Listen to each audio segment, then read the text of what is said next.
This video is sponsored by Card Kingdom. You can visit their store by using my referral link in the description below.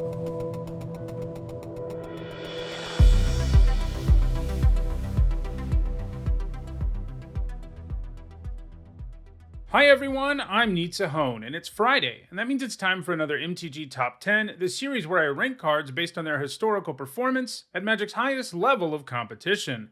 I've been doing these MTG Top 10s for a pretty long time at this point, for 6 years actually, with the first coming out in February of 2016, and this is the 449th MTG Top 10.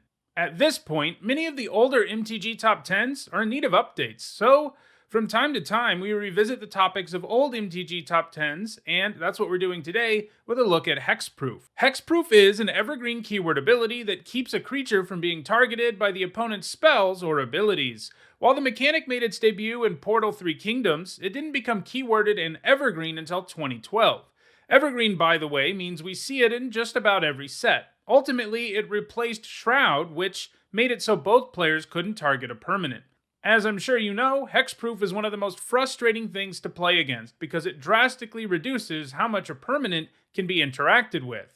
It's so frustrating that Wizards has really pulled back on how much they use it, with Ward replacing Hexproof as the standard spell protection ability that cards get, especially at lower rarities. Hexproof isn't completely gone though, it is still evergreen, they just use it less than they used to. For example, it's still on 2 cards in Kamigawa Neon Dynasty. The last time I looked at Hexproof was in July of 2017, so we're only a few months away from it being 5 years old.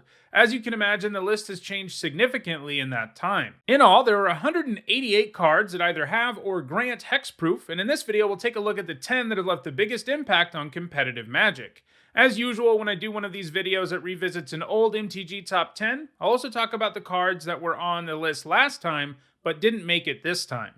Before we get started, here's a quick reminder on how I score cards in these videos.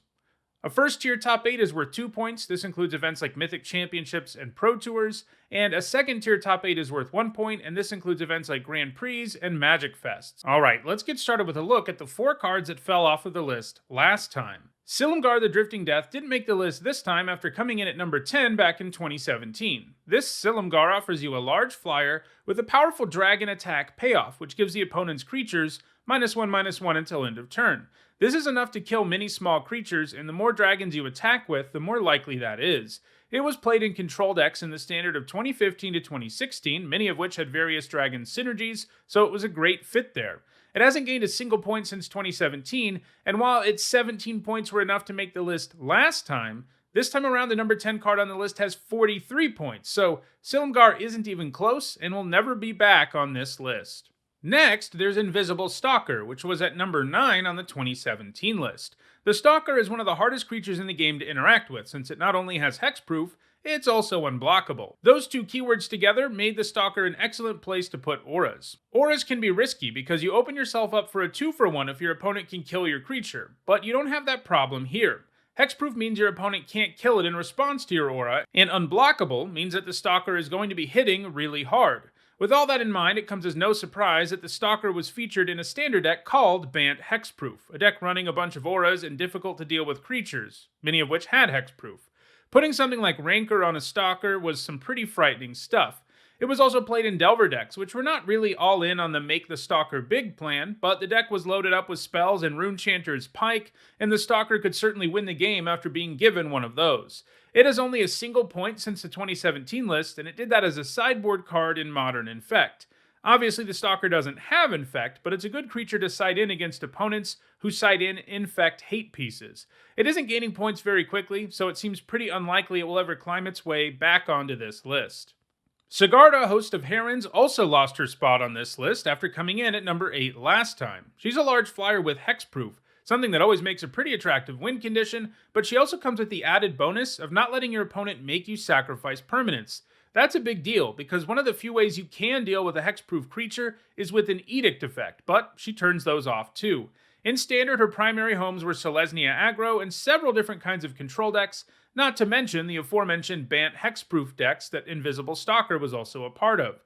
She has seen play intermittently in Modern too, primarily as a sideboard card in decks like Collected Company and Amulet Titan. She's gained 4 points since the 2017 list, And those points have come in both Modern and Legacy, but she doesn't have any points since 2018. And the last card to lose its spot on the updated list is Dragon Lord Ojitai, who was at number 7 last time. So far, every card we've looked at just always has Hexproof, but Ojitai only has it as long as it's untapped. This is something we're seeing more and more of as they try to find a way to print cards that still have Hexproof, but a powered down version of it.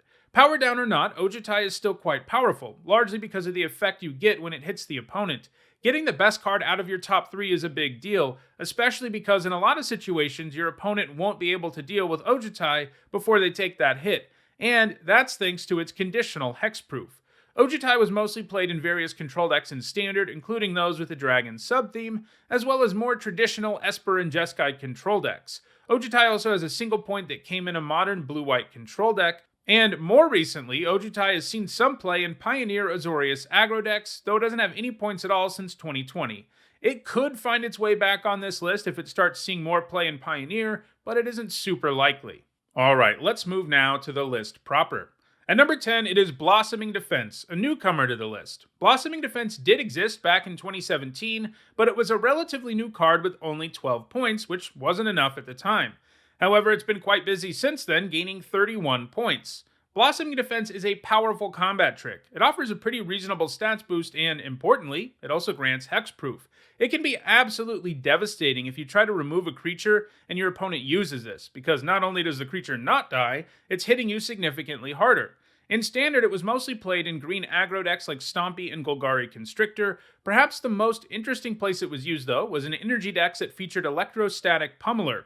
These decks could pretty much combo off and do lethal with the Pummeler in a single turn, and Blossoming Defense helped you prevent your opponent from interacting with it. In Modern, it has primarily been used in Infect decks, which use it in a way very similar to how it was used with Electrostatic Pummeler. The plan of Infect decks is to stick a cheap creature with Infect, and then buff it a bunch to kill the opponent in 1 or 2 swings, and Defense helps keep that creature around while also allowing it to hit harder. Blossoming Defense is also played in Legacy Infect decks, though it doesn't have any points in that format yet. It is likely to continue gaining points going forward. At number 9, it is Bristling Hydra, another newcomer to the list and another card from Kaladesh. Like Blossoming Defense, it already had points back in 2017, but the 15 it had weren't enough to make the list. However, the Hydra has gained 38 points since 2017, landing it firmly at number 9 this time. The Hydra produces energy when it enters the battlefield, and it can use 3 energy to give itself a +1/+1 counter and hexproof until end of turn. That ability can be a nightmare, because players can of course use it at instant speed, thus nullifying whatever removal spell is cast on it. You basically had to use 2 removal spells to kill the thing. This gets even more problematic when decks have other ways to make energy, and they all did, in which case you couldn't even use 2 removal spells to kill it. It was a key card in the various energy decks that really dominated Standard in 2017, and after some of the key cards in that deck got banned, it still found some success in black-green Constrictor decks which were focused on +1/+1 counters. While the Hydra had an impressive showing in Standard, it hasn't gained a single point since it rotated out of the format, and it's very likely that it will no longer be on this list in the future. At number 8, it is Lumbering Falls, which fell to number 8 after coming in at number 5 on the 2017 list. This is a creature land that has hexproof when it becomes a creature, which is pretty awesome, especially because it also produces 2 colors of mana.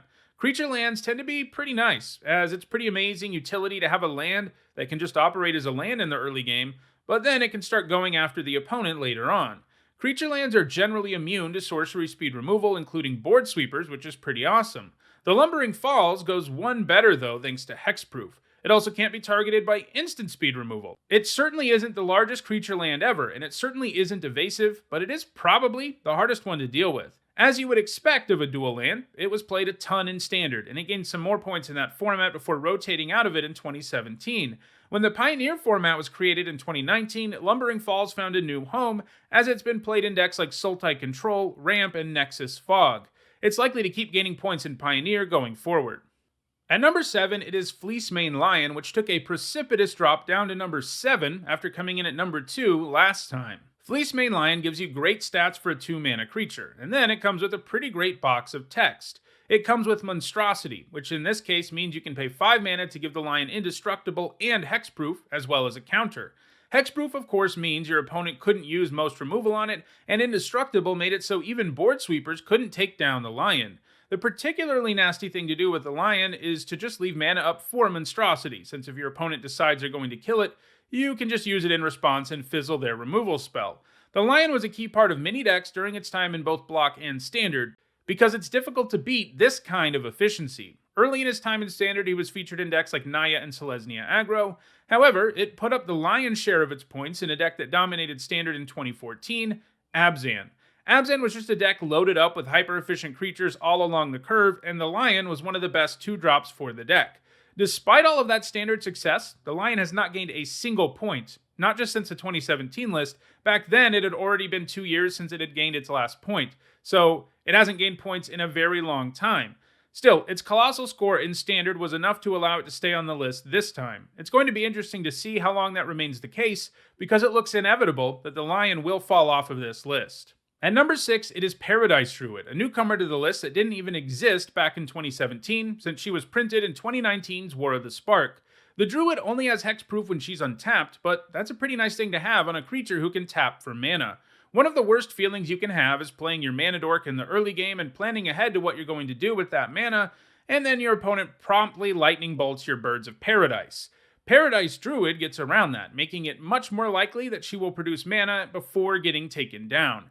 She was very heavily played in Standard, where she was pretty close to a staple. She was played in decks like Mono Green, Golgari Gruul, and Bant Aggro, Simic Ramp, Food, Adventure, and Golgari Sacrifice. She has also gained a few points in Pioneer Landless Spy, Niv Mizzet decks, and Jeskai Ascendancy, as well as Historic Jund Sacrifice. She is still gaining points in both Historic and Pioneer. Next, it's Thrun, the Last Troll, which has fallen to number 5 after coming in at number 3 on the 2017 list. Thrun is very difficult to deal with. In addition to Hexproof, he also can't be countered, which means he mostly can't be interacted with when he's on the stack, and he can regenerate. So that means even if he gets dealt lethal damage in combat, he might be just fine. This just made Thrun an all-around good creature while it was in Standard, where it saw mainboard play in a number of different green decks.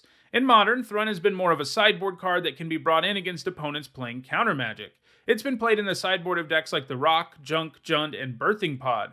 It even has a few points in Legacy, and in 2021, he started seeing some regular sideboard play in Vintage, Bug, mid-range decks, so he's still gaining points, albeit not at the same clip as most of the cards in front of it. At number 4, I've got 2 cards, Leyline of Sanctity and Witchbane Orb. I included them both here because they're both cards that give you Hexproof, and they are fairly heavily played sideboard cards that can be brought in against opponents who like to target you, like burn decks. The Leyline has moved up 2 spots since the 2017 list, while the Witchbane Orb wasn't on the old list, although this appears to be the result of an error on my part, as with 40 points back then, the Orb should have been here. Anyway, the Leyline is the more powerful of these 2 options, mostly because you can put it into play for free on turn 0. However, Witchbane Orb is colorless, and thus can be more easily cast by a wider variety of decks, and the artifact typing also helps it out in Vintage, where artifact fast mana like Mishra's Workshop can power it out super early. Both of these are going to continue to be played as long as there are decks around that like to target opposing players, and that doesn't seem like that's going to end anytime soon. At number 3, it is Geist of Saint Traft, which moved up 1 slot from the 2017 list. He doesn't have the most efficient stats at first glance, but he makes a 4/4 flying and attacking angel every time he attacks. And sure, that angel token goes away, but this still means he represents a ton of damage for a very low cost. It's been a win condition in control decks, and a card that aggro decks want to play too, especially aggressive decks that have auras or other effects that can make Geist into a better attacker. The one downside is, of course, how easily he would die in combat if he's not enhanced, but if you slap an aura or equipment on him, that's going to be a lot harder for your opponent. It was also played a ton in Standard, including in Blue-White Delver, which like to put Runechanter's Pike on the Geist, but it was also played in aura-centric decks. In Modern, its most frequent home has been various blue-white control decks. It's also featured in Legacy's Stoneblade, which has all kinds of sweet equipment to put on it. It's gained points in both Modern and Legacy since the 2017 list, and that bodes well for its future. At number 2, it is Sylvan Caryatid, which got dethroned from the number 1 spot it held back in 2017. The Caryatid is somewhat similar to Paradise Druid in that they're both 2-mana creatures that can tap for mana of any color. The Caryatid has a more powerful form of Hexproof though, since it isn't conditional. Even after it taps for mana, it can't be targeted, and that makes it an even more reliable source of mana. The Caryatid was heavily played in Standard, where it was most heavily featured in Abzan decks, but she also gained points in Golgari Constellation, various Devotion decks, and even some aggro decks. While most of its points have come in Standard, The Caryatid has also gained points in other formats, including Block Constructed and Modern, and, most recently and significantly, Pioneer, where it's been featured in Niv Mizzet Reborn and Jeskai Ascendancy decks. In Niv Mizzet decks, she helps you get the mana you need to cast the eponymous card, and she combines with other mana-producing creatures to go infinite with Jeskai Ascendancy, since it will untap every time you play a spell, allowing you to produce more mana to play more spells, which will also draw you more cards. The Caryatid has really made a nice home for itself in Pioneer since the format was created, and it's actually done really well since 2017. But there's one card that still managed to get into the #1 slot ahead of it, and it's one that didn't even exist back in 2017, and that card is Veil of Summer, which was printed in 2019. This 1-mana instant can grant Hexproof from blue and black to you and permanents you control. Additionally, it can also draw you a card, and it makes your spells uncounterable for the remainder of your turn. Veil of Summer is an interesting card in terms of design, since it was clearly designed with the plan of hosing black and blue, but Veil of Summer ended up being a huge problem, especially in Standard, because blue-green decks could take advantage of it, and it ended up making Oko decks even more of a problem than they would have been otherwise, since now, Oko ended up being uncounterable. Veil is incredibly powerful for the cost and usually grants you a very potent 2-for-1 when you use it. Basically, it's just too good at hosing black and blue. The Veil has been banned in Standard, Pioneer, and Historic, but it's still incredibly heavily played in Modern, Legacy, and Vintage. This is what's allowed it to amass an absolutely huge score, and it's also continuing to gain points at a pretty amazing clip, and if I had to guess, I'd say it will remain at the #1 spot on this list for the foreseeable future. And maybe the unforeseeable future too. Well, those are the 10 hexproof cards that have left the biggest impact on competitive Magic. If you're tired of your cards getting targeted by removal, then you should probably buy some of these cards. You can find a direct Card Kingdom link for each of them in the description. If you enjoyed this video, please like it and share it so that others can enjoy it too. If you want to make sure you catch future episodes of this series, subscribe and turn on notifications to stay aware of new content. If you want to catch up on past episodes of this series, including many more videos that look at keywords and mechanics, you should see the playlist on your screen shortly. Lastly, if you want to go the extra mile in supporting the channel, you can do that on Patreon. Thanks for watching.